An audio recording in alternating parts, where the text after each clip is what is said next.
Hello. Welcome to Top of the Pops. Right, Tony Blackburn's your host, and this is an edition of Top of the Pops from August the 28th, 1975. Here's your top 30 of the week.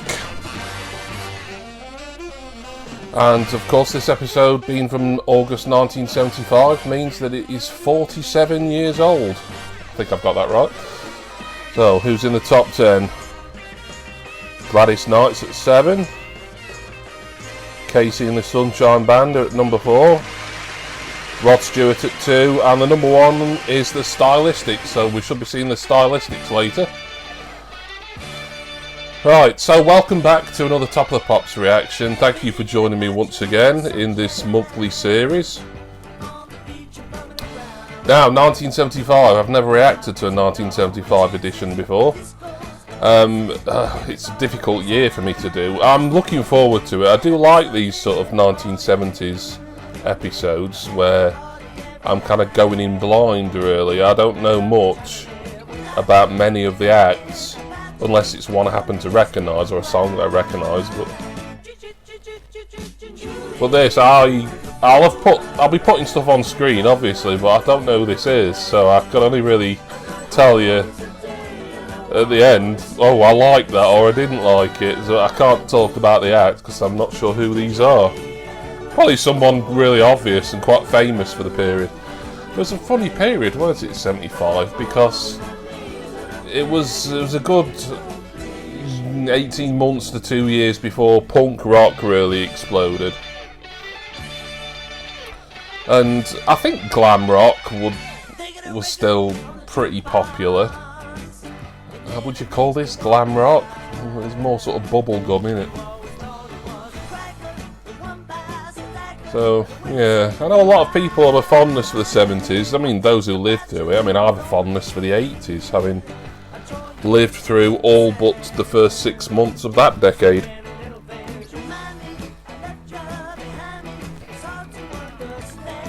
But yeah, I do struggle with some of these 70s Top of the Pops because a lot of the time I'm watching it and most of the stuff on I don't know. You'll have seen previous reactions, but I'm glad to do this one for 75 because it's another one. It's another year ticked off. I'm trying to get one out of every year, at least from 1970 onwards, up till, well, 2006, was it? Top of the Pops finished as a regular show. So, you know, we'll see how we get on with that. But 75 was a year that was missing from the playlist, but not anymore. Do I like this? It's alright.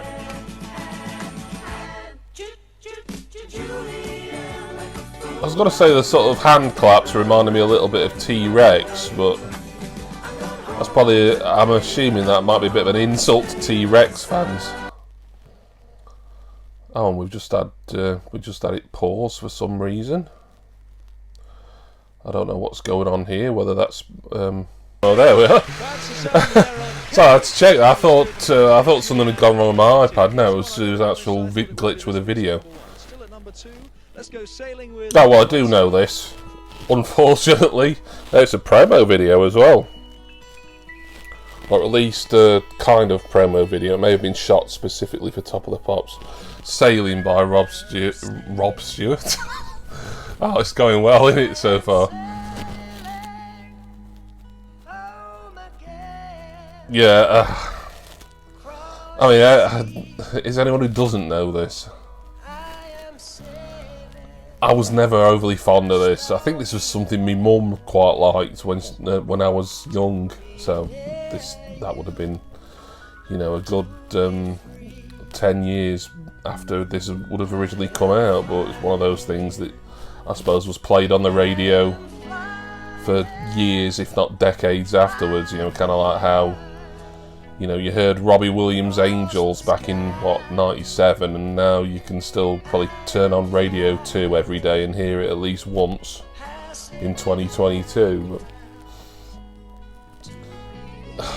But now, I don't know, just I've never been overly fond of Rod Stewart, and we've got getting some more glitches here. I do apologise for this. It's I did have a scrub through this episode, and it seemed to be decent, as in it seemed to be, you know, good video quality. So hopefully these glitches are few and far between. I didn't spot any when I scrubbed through the episode when I first downloaded it, but I did download it a while ago, so perhaps I should have checked a second time before starting this. But hopefully that's it now. But yeah, Rod Stewart Sailing, a bit of football terrace kind of thing as well in it, which is weird as it's also a ballad. But Rod Stewart, he kind of lends himself to football terrace chants, doesn't he?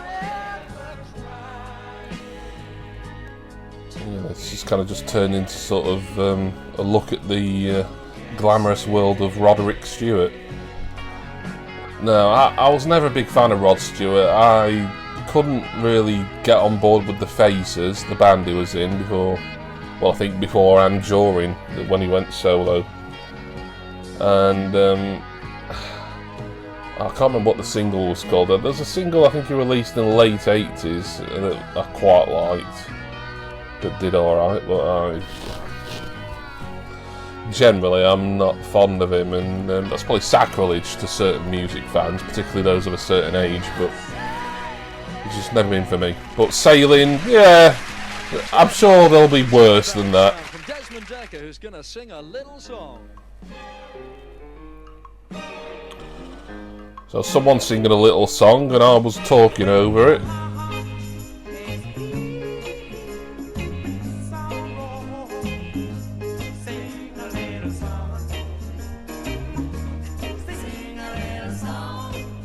I'm not sure who this is, but I'm fairly confident the song is called Sing a Little Song. It's got a kind of calypso, virgin on reggae motif to it, hasn't it?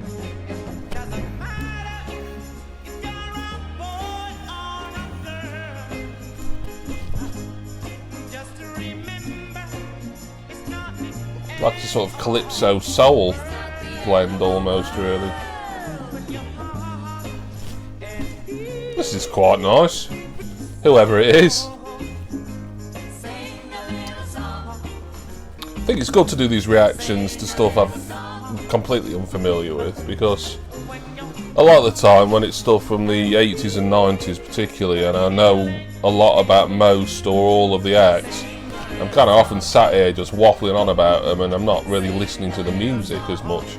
But then I think, well, I'm doing a reaction, I'm filming a reaction, I've got to be talking a reasonable amount of time, just to, you know, just so that it's not me sat in silence to an episode of Top of the Pops that you could go away and watch yourself without me in the corner. So it's kind of trying to find that sort of perfect balance, really. Oh, we've got a pianist there. Weird how a lot of the crowd are. That's odd. That why wouldn't they put the pianist on the stage? Like the crowd is like there at the back of the room. The crowd at the back, the audience have got their backs to him. How strange. Well, that was Top of the Pops in 1975. A strange beast by all accounts, or certainly by my judgment of this edition. Oh yeah, I like this. I mean, this has probably been my favourite thing on so far.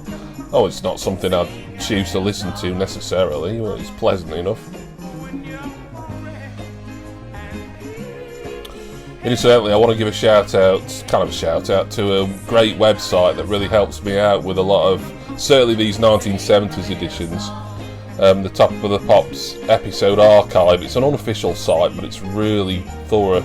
All you need to do is put in the year, and then you can find which edition that you're watching, and then you can really have a drill down and look at the artists and the tracks, which is obviously, for something like this one, is invaluable to me. And often it gives extra information as well that may not be on Wikipedia. Right now I want to introduce you to a guy who in fact comes from Birmingham. He's got his own club there and he appears in a lot of clubs. His name is Jasper Carrott and he has a number 13 sound at the moment. 13 sound. Yeah, okay, well, I know this. I certainly know Jasper Carrott. I do like Jasper Carrott. I'm a big fan of him as a comedian and as an actor. Can't say I was overly fond of Golden Balls. Do you remember that from, what was it, 10, 15 years ago? That really baffling daytime quiz show he hosted. But Funky Moped was Jasper Carrott's break into the music biz, I suppose. I don't think he released any singles before this. He probably released one or two afterwards, unless this truly was a one-hit wonder. I'll be looking that up and putting some stuff on the info bar for you. But I like Jasper Carrott. His stand-up and his... I've talked about it, not on Top of the Pops reactions, obviously, but in other videos where I've talked about my love of comedy. It was in something in the 90s with Robert Powell, The Detectives. A really, really strong parody of like your cop shows and detective dramas of the time, but you know, proper done in a sitcom way. And I still say that it's probably the most underrated sitcom that there's ever been, because no one really has any nostalgia for that. It's only, you know, 30 years old. You know, we're still talking about Fawlty Towers from 40 odd years ago and Dad's Army from over 50 years ago. And rightly so, but the Detectives, yeah, okay, the last series of it, because there's 5 series of it, was pretty hit and miss, but certainly the early series, just brilliant comedy. And Jasper Carrott and Robert Powell played a couple of inept, ineffectual detectives. And it's just nice to be able to talk about a show, a sitcom I really love, to potentially a slightly different audience than normal. Yeah, I like this. It's novelty song, and you know, novelty songs can be, you know, pretty ropey at the best of times, but I think Jasper Carrott pulls it off. And yeah, we've got another one of these pauses. I don't know what's going on here. Poor download quality, poor upload, I should have said. It's nothing to do with how I've downloaded it or anything that's happened my end. But, yeah. But I enjoyed that. Funky Moped. That's got to be one of the greatest names in the world. Yeah, not his real name. I'll put his real name on. Is it Bob something? Gilbert O'Sullivan is on now. God, can anything scream mid-70s more than Gilbert O'Sullivan?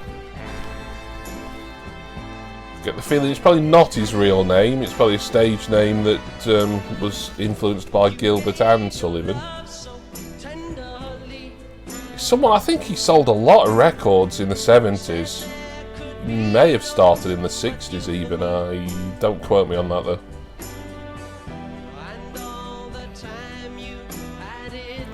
There's someone, I mean, I hark back again to when I used to just religiously read my Guinness Book of Hit singles in the mid-90s.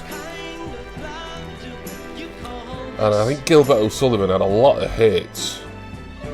You know, the majority of them pretty big as well. Yeah, top 40, top 30, kind of consistently. But if anything screams this sort of era, this sort of slightly easy listening pop that became uncool, whether what even was cool at any point is doubtful, but it became uncool and unfashionable and, you know, anachronistic within a few years. It's this sort of thing. It's Gilbert O'Sullivan. I suppose it's an improvement on Leo Sayer. Did we see Leo Sayer in that top 30 earlier? I'm not sure. I've got a feeling we could see him later on in this edition, but I'm not sure. But yeah, the picture quality for this is good. Just as I say that, we have another glitch, another pause. I don't get to pause these ever because I record these as live, so sometimes, very occasionally, I feel like I want to pause something just to sort of drill down further into it. I suppose these glitches are like a sort of the pauses, not that ones I'm choosing, obviously. But, Thing is, I didn't really want to pause it there and kind of go into a long diatribe about Gilbert O'Sullivan. Where's he from? I'm pretty sure he's not American. He'll be British. I'd have thought. I don't know. There'll be some watching this, and they'll know. You know, they'll know all about him. Pretty annoying with the glitches, isn't it? You know, I'm persevering with it. You know, if this was happening, like, you know, every few seconds, then I'd have to scrap this, and you wouldn't even be watching this now. But I can only apologise. Like I say, I didn't spot any of these glitches when I initially downloaded this, but they were obviously there because I know they wouldn't have happened during the, you know, my download or any transfer between devices that I have to do. It's quite a long process, this Top of the Pops reaction stuff. Not only do you have to set up for it, you know, in a certain way, and make sure I've got my old iPad, my old headphones, and then once I get into the actual edit, the post-production, if you will. I mean, that's when I get my new iPad. I go off and transfer things from my phone, from Dropbox. Yeah, it's all very boring, really. Well, I thought, you know, Gilbert O'Sullivan wasn't particularly fascinating me, so yeah. There you go, I'll believe it when I see it. That's Gilbert O'Sullivan, an inspiration for all those of you learning the piano. Stay at it and you never know what could happen. Here's a group who are off to the States very shortly, but before they go, they're definitely going to sing the number 20 sound. It's called A Child's Prayer, and here come Hot Chocolate. Hot Chocolate, A Child's Prayer. Hot Chocolate seems to be the official band of this series. They've been on a lot of reactions. This must be like the 4th or 5th of these reactions that Hot Chocolate have been on. I don't really know what else I can say about them, really, in the info bar. Yeah, I'll put the chart position down and everything, and, you know, maybe some related album info if I can find any. But yeah. But yeah, more Hot Chocolate. So we've reacted to Everyone's a Winner. Certainly, there's been at least 2 or 3 more. And that is this one, A Child's Prayer, which I don't think I've heard it before. We've been paused there. I don't know if anyone else heard that. There was a nasty crackle in my headphones. It wasn't so loud, but I don't know. It might seem louder in the edit, or it might just be for my headphones and not a lot else.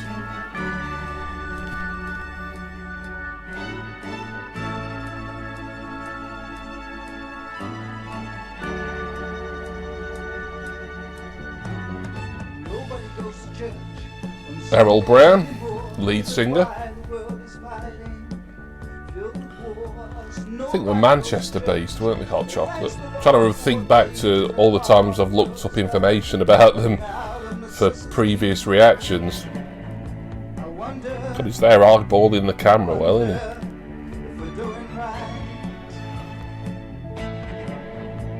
This is alright.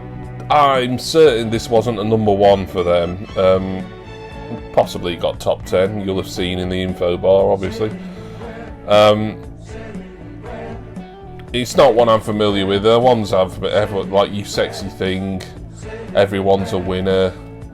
I know there's other ones that I've reacted to, and, you know, even other ones, other big hits of theirs that so far I've eluded on this series, or have eluded me, I should say.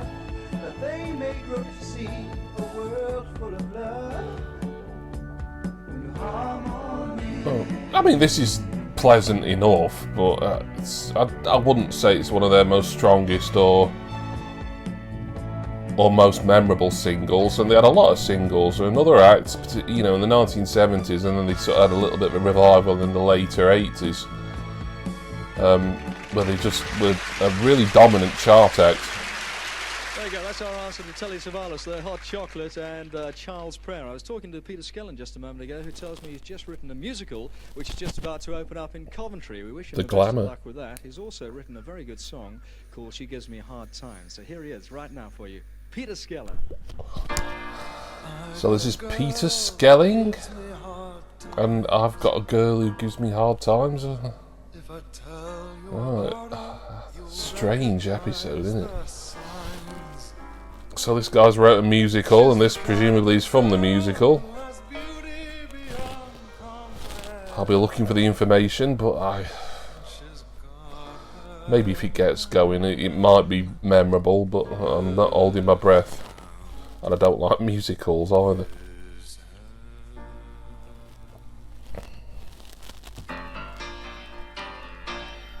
A lot of piano on this, isn't there? On this episode, I mean, there's Peter Skellern here by Gilbert O'Sullivan. We had that bloke who was sat at the back of the television centre studio or whatever it was, while what's his face was on the stage. It's strange. But yeah, plenty of people playing piano on this edition. 1975, what a trip.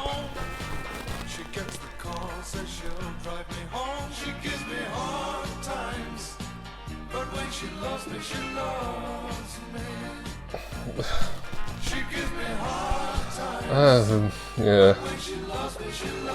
I can't say I'm overly thoroughly enjoying this episode of Top of the Pops so far. It's had a couple of alright tracks. Hot Chocolate wasn't bad. Forget that reggae calypso thing. Sort of calypso soul type of tune. I quite enjoyed that. Stewart and Sailing, well, yeah, I suppose it was nice to see something that I was actually familiar with. But the charts were so different. I mean, even I suppose 4 or 5 years later, the charts had completely changed because we'd had punk, post-punk, new wave was coming in the late 90s. I mean, stuff like this. Yeah, there was still Drek getting into the charts in the early 80s. Shawaddy Waddy was still having 1 or 2 hits, and there was these other weird throwback bands, and even sort of cheesy acts like Leo Sayer and maybe even Gilbert O'Sullivan were possibly doing all right up until the early part of the 80s. But certainly once the 80s had got going in the first year or two, it was just completely different. I mean, Top of the Pops changed they sort of slightly modified their logo from the yellow text thing that you'll see on the thumbnail here to the like sort of glittery blue one, and the had new opening music and new a new set and things like that. It's for a show that was always meant to be for the kids. This is, to me, this feels like would a teenager in 1975 really be digging much of what's on here? I don't know. Your average teenager who's, into pop music and rebellion and getting detention at school. That's a number, of course, he gives me hard times. Right now, we're going to let an orchestra of about 2,000 loose across your television screens. The number 12 sound, El Bimbo and Bimbo Jet.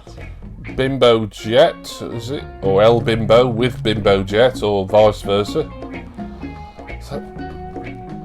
Strange. So I'm presuming this is like some theme for something. I mean, it wouldn't just be like a random sort of orchestral track being released as a single. Usually when you get an orchestra in the chart, it's because it's the theme to a TV show or a movie. I remember a 70s reaction, it could have been 1973 actually. The theme from Vandervalk was number 1 in that episode, and that was quite unusual. It's got some sort of singing in, more sort of harmonising, your la la la-ing. Strange. This leads me back to my point just a moment ago, though. I don't know. I mean, it'd be nice if there was some people who watch this who were kind of the age to remember this the first time round. Maybe they were like pre-teens, 10 or 12, and then, or even teenagers or older. And Top of the Pops, from in my head, is meant to be aimed at a younger audience. Maybe not, real youngsters, but certainly teenagers and above. But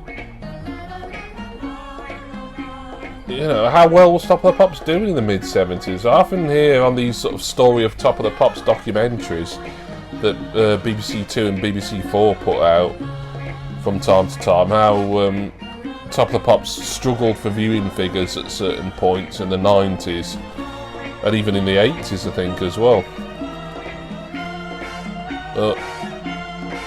I don't really know much about the history of the show in the 1970s, and I could say 75's a peculiar year, really.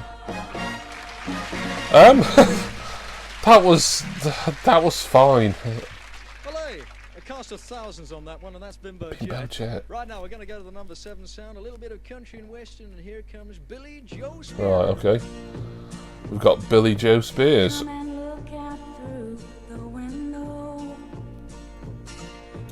As far as I know, no relation to Britney. Could be a mum, but I doubt it. I think we'd all know if Britney Spears' mum had been a country and western star in the 70s. Remember back when love first found us. I suppose if country and western was ever going to catch on in Britain properly, it would be around the mid-70s, really, maybe early to mid-70s. I mean, you've got your Elvis Presley was considered a country artist towards the end of his career, and certainly 75 he was certainly on a decline. He was sort of doing like these sort of Vegas residencies, and when he was going into the studio to record albums, he was just singing country standards, and was basically phoning it in career-wise. But yes, I'm going to talk about Elvis during Billy Joe Spears here. One or two country tracks I quite like because they're so catchy and so well written, and the instrumentation on them's good. You can't help but be quite fond of them. This one kind of seems a little bit too generic for me. I suppose it's quite nice that with there being a female vocalist. I mean, obviously there is plenty of female country singers. Dolly Parton, Tammy Wynette, Emmylou Harris. I think she was a country singer mainly. Linda Ronstadt, I think, did some country. I don't know if I'd class her as country thoroughly, but I think she certainly dipped her toe in those waters. Here we have with another pause. I don't know if there's many cuts. There'll be probably at least one, so this is like a near 40-minute edition, and I may have to make cuts myself. I always say check out the top of the description text box to see what, if anything, has been cut. I will put it up in there if anything's been removed either prior to me watching this or by myself.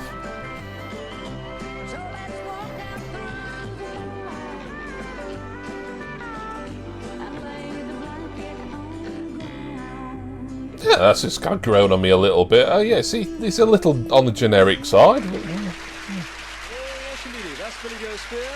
I don't normally like country and western numbers, but that is the exception to the rule. It's called Blanket on the Ground. Here's Chris Spedding, a bit of motorbiking. Chris Spedding with Motorbiking. I do know this. I don't like it particularly.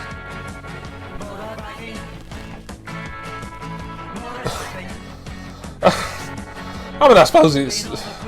Is it meant to be funny? I suppose it must be. It must be a deliberate novelty song. This. Now, Chris Spedding. I mean, I know the name. I know the song. I'm just trying to think if he did. He must have done other things.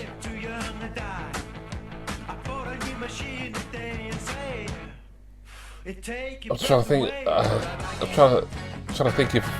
Oh, we get a clip of Looks like a early dash cam from 1975. Well, not a dash cam because it's not a dashboard, it's a motorbike, but you know what I mean. Shut up, James. I mean, this, yeah, it's a novelty kind of thing. This, it's, you know, it's not meant to be taken ultra seriously, but it's a little bit sort of pre-punk, isn't it? So I think pub rock would be what you'd call this. You know, you can't call this proper punk at all because it's too throwaway, and there's no, you know, there's no sort of bile or anger or even DIY ethic behind it. But it's kind of, you know, maybe sort of very vaguely hinting at what's going to come in the next year or two. But yeah, I'd call this your kind of standard mid-70s pub rock, really, which a lot of the punk bands, I think, sort of derived from, really.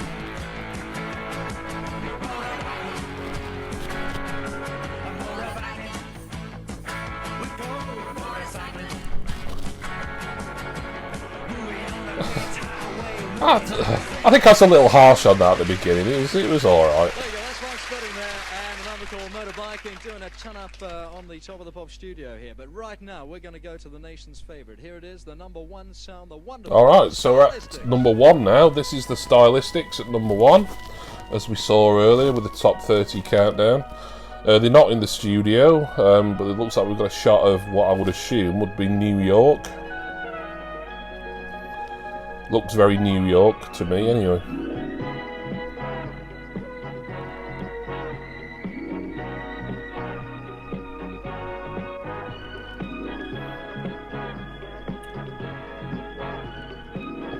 Real panorama of it here. God, it's more like a travel program. It's like Wish You Were Here or something. Oh, there they are, look. Wow, check out the afro. Yeah, Stylistics with their... yeah, they showed the Bee Gees how it's done. Yeah, the old eunuch voice. You know what I mean. I'm not sure what the song is, but I'll have put it on screen. Could be called Ordinary Guy, just judging by the chorus, but I could be completely wrong. Or it could be I can't give you anything. So just, why do I even speculate? It's because, as I said before, I feel I shouldn't. Although I know I probably do talk a little bit too much on these, especially when it's acts who I am familiar with and I know a little bit about to begin with. But I just feel that I can't really just sit here in silence too much. But I know I probably should at certain points to just enjoy the music more.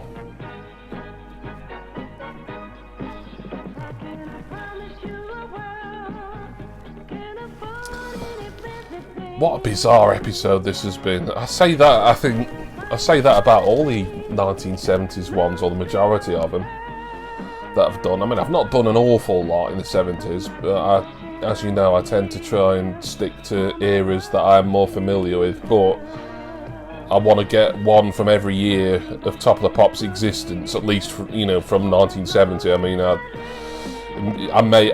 it is an ambition to be able to react to a full Jimmy Savile-less 1960s edition of Top of the Pops when I can find one, but that's probably going to be at least next year now.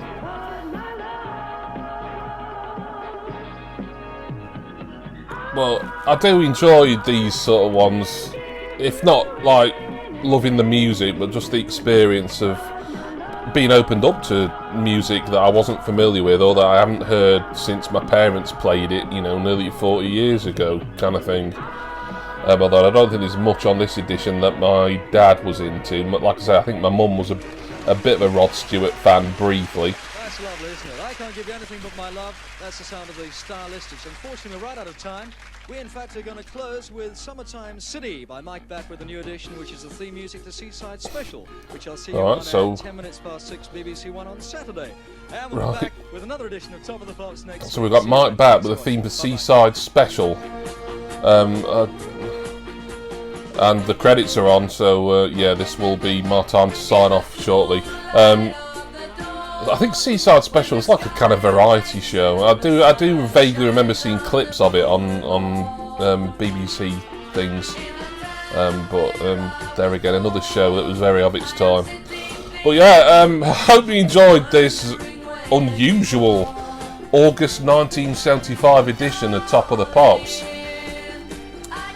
There'll be another one along next month, all being well, and we'll see how we get on with that one, but please will you join me for that, and I will see you next time for my next Top of the Pops reaction.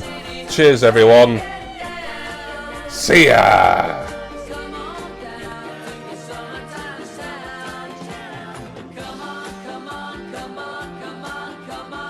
on,